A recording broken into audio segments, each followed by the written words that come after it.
Let's take you through what's going on in Canadian politics. And we have joining us another international affairs analyst, Dr.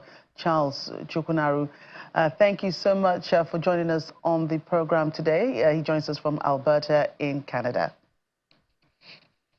Thank you for having me. Right, so Mark Carney is back in the saddle. Makes one think if there were any doubts as to whether he was going to win the election.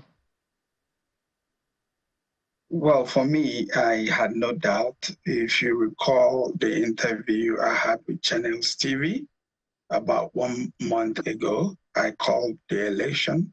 I didn't mince words when I said he was going to win, because when you look at both personalities and the issues on ground, you can't find a better candidate than Carney. And he won the election, but his party, the Liberal Party, still does not have enough seats in Parliament, meaning they could need to form a coalition. Which other party could they do this with? Well, recall in the 2001 election, they had fewer seats. They had 151 seats under Justin Trudeau. They had to go into a coalition with the NDP. And you recall in my interview last month regarding the Canadian election, I did point out that the coalition with the NDP, the NDP's coalition with the Liberals after the 2001 election was their greatest undoing, and that they wouldn't do well. So last time they had 24 seats in 2001.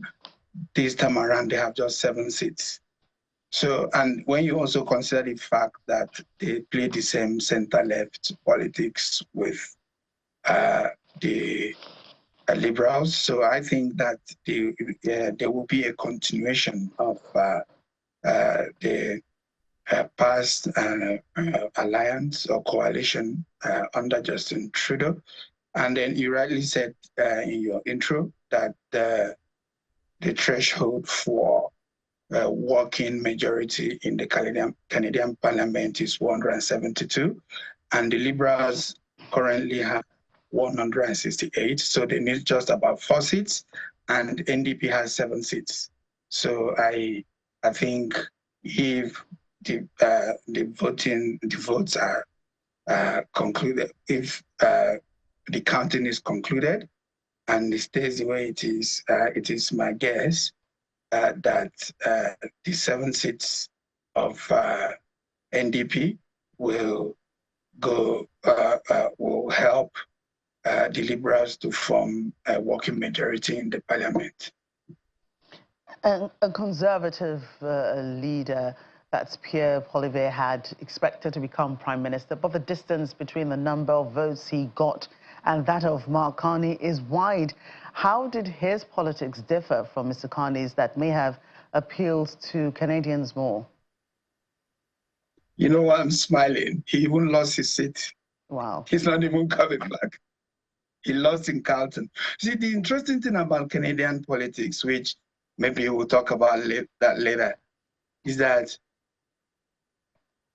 Pierre Poilievre, the Conservative leader, was born in Calgary, Alberta, grew up here, but he's running for his seat in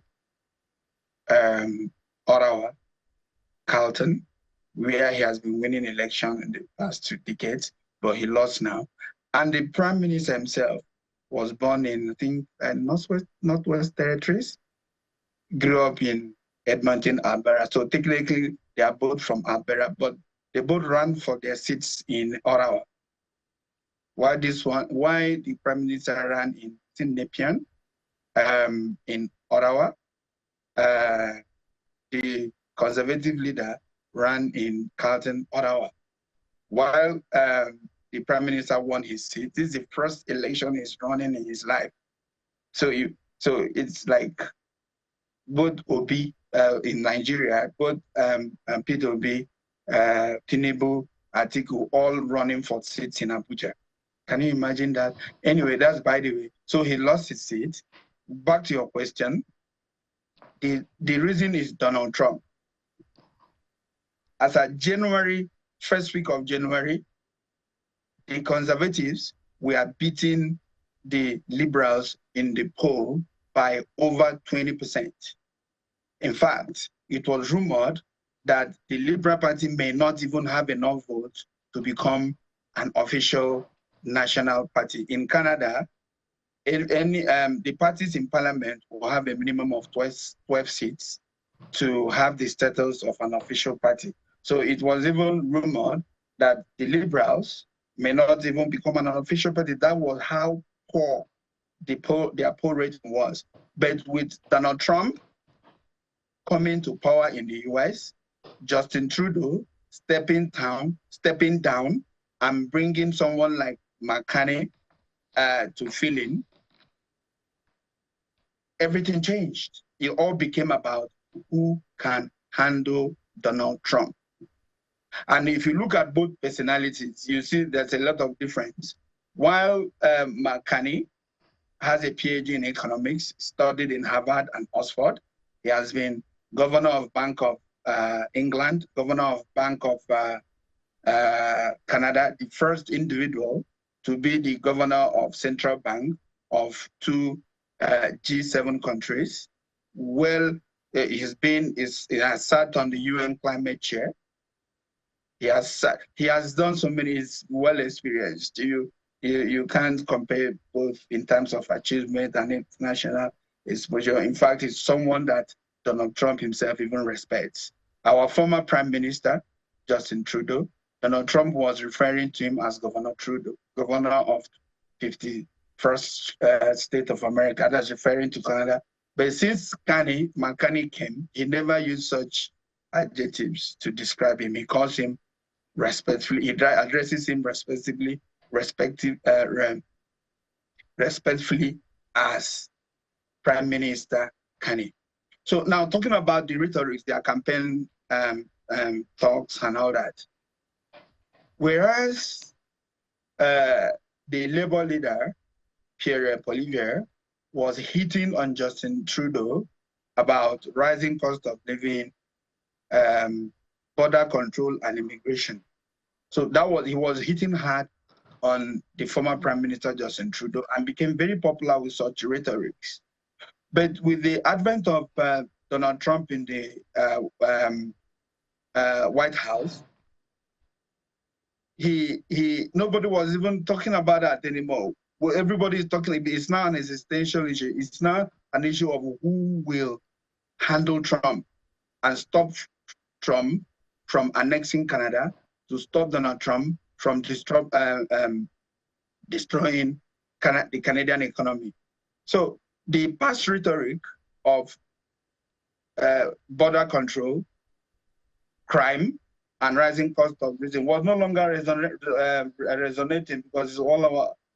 So he had nothing. So why the conservative leader was bashing Trudeau and getting popularity, when Carney came, he had nothing to tell Carney, other than bringing some issues about, how much are you worth?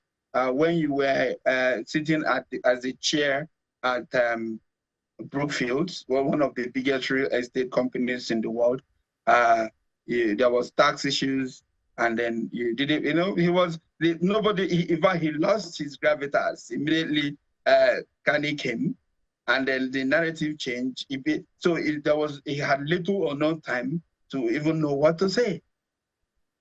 So he lost. So I wasn't surprised when he lost his own seat. So he's not even coming back to Parliament. Right. It's that bad. And that Mr. Carney has promised to build twice as many homes every year to boost market and lower costs. He wants to turn Canada into an energy superpower and wants to boost domestic trade and car making. Well, all the degrees he said he has, must be really running through his mind. What has he said about immigration and the future of international students in Canada? Well, Canada, maybe, is the choice destination for international students. He himself was an international student. In fact, he only did high school in Canada. He did his first degree in the US, and he did his master's and PhD in England. So he's an international student himself. So his administration is going to be good for international students. He hasn't said anything because it's going to be business good as usual for international students.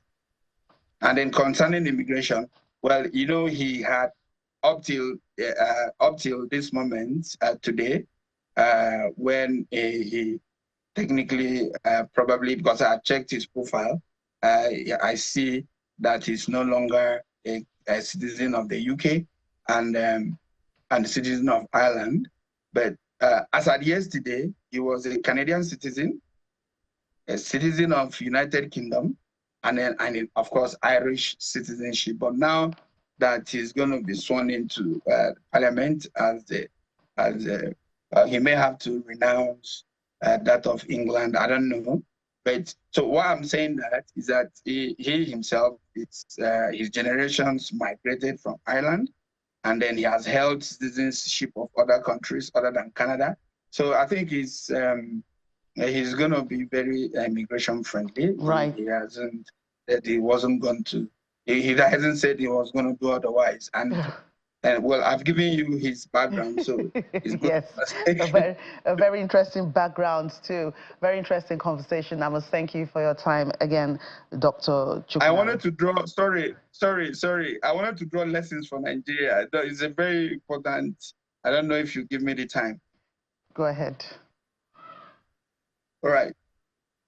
I voted in this election, and it took me 80 seconds from the moment I walked into the voting center, from the time they checked my name on the voters list and gave me the ballot paper to cast my vote and leave. 80 seconds. There was no police. It is work as usual. It was work as usual. In fact, my voting center was in a high school auditorium. School classes were going on. You wouldn't even know that voting was taking place. Can you juxtapose it with what happens in Nigeria? There will be public holiday, there will be military, there will be police, in fact, it will be like there is war. Like I told you, the two leading candidates, they contested elections outside their places of birth, outside the places where they grew up. And then that speaks to the Constitution of Nigeria. I looked at the Canadian Constitution. It is the same thing. It was almost the same thing, the same principles and structure with the 1963 Constitution, which is the only authentic constitution in Nigeria. In fact, we need to get our politics right in Nigeria. Right. Early voting started since the 18th, 19th, 20th, and 20th. People voted early. If you have something to do, yesterday was just the last day. People started voting last week. And people who traveled had to mail their voting ballot box. I mean, you don't even, it didn't feel that as if there was an election. I get you.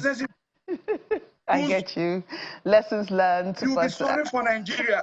You'll be sorry for Nigeria. Nigeria should discard the fake 1999 constitution and go back to the original 1963 constitution, which was the same thing.